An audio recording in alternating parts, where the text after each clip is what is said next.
Hoy vamos a meternos de lleno en un libro que de verdad le dio forma al mundo moderno.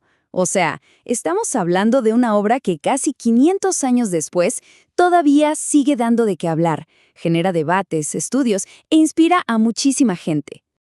Para que nos demos una idea de la magnitud, empecemos por lo que dicen los historiadores. Y miren que no estamos hablando de cualquier librito, ¿eh? No, se le considera un logro monumental. Un texto que ha hecho eco por siglos y que, fíjense, hasta le valió a su autor que lo llamaran el Aristóteles de la Iglesia Reformada. Casi nada.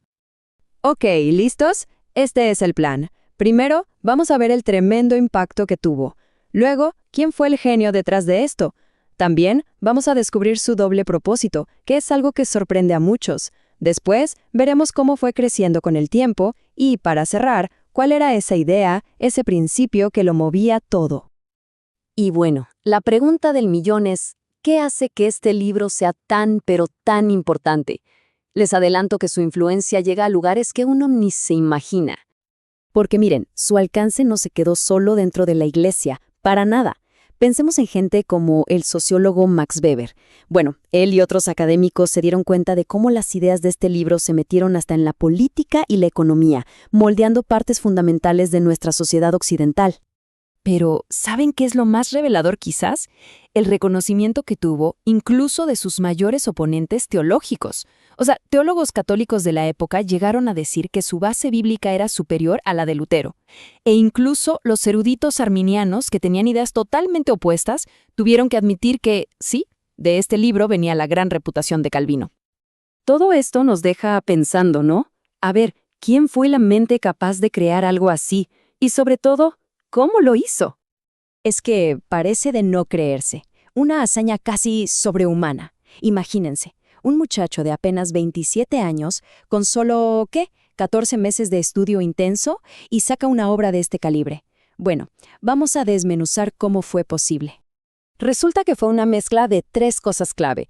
Primero, una mente brillante. Calvino era, sin discusión, un genio. Segundo, y esto es importante, no inventó todo de la nada. Él se apoyó en el trabajo de gigantes que vinieron antes, como Lutero y Zwinglio, y lo que hizo fue organizar, sistematizar sus ideas. Y tercero, el motor de todo fue la crisis. Él escribía como un refugiado, con la presión de la terrible persecución que sufrían los protestantes en Francia.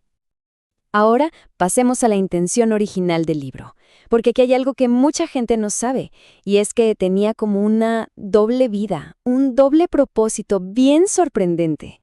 Olvídense del libro enorme que quizás algunos tienen en mente. No, la primera edición era chiquita, diseñada para caber en el bolsillo de un campesino. Y es que tenía que ser 2 cosas a la vez. Por un lado, un documento político súper arriesgado, y por el otro, una guía de fe sencilla, fácil de entender. Y esto lo explica todo, ¿verdad? Esa doble misión. Por un lado, era casi una carta formal, una súplica al rey de Francia, Francisco I, pidiéndole que parara la persecución tan violenta. Y por el otro lado, era literalmente el primer manual para que la gente común entendiera de qué iba la fe protestante. Pero la historia no termina ahí. Ese librito de bolsillo no se quedó así para siempre, ni de cerca. Fue creciendo, evolucionando, casi como si tuviera vida propia, junto a su autor. Calvino tenía una forma de trabajar muy particular. Él leía y escribía al mismo tiempo, no paraba. Entonces, cada vez que descubría algo nuevo, cada idea teológica que surgía de su estudio súper riguroso de las Escrituras, ¡pum!, la metía en una nueva edición del libro. Y así, a lo largo de 23 años, el libro se fue transformando. De la pequeña edición de 1536, pasamos a una segunda en 1539 que ya era mucho más grande. ¿Por qué? Porque se metió a estudiar a fondo la Carta a los Romanos y eso le cambió y le pulió muchas ideas. Y el gran final llegó en 1559, con la última edición en latín, una obra masiva, pensada ya como el libro de texto principal para su nueva academia en Ginebra. Para que nos hagamos una idea del cambio, la edición final era 5 veces más grande que la primera. Pasó de ser un manualito de bolsillo a un tratado monumental.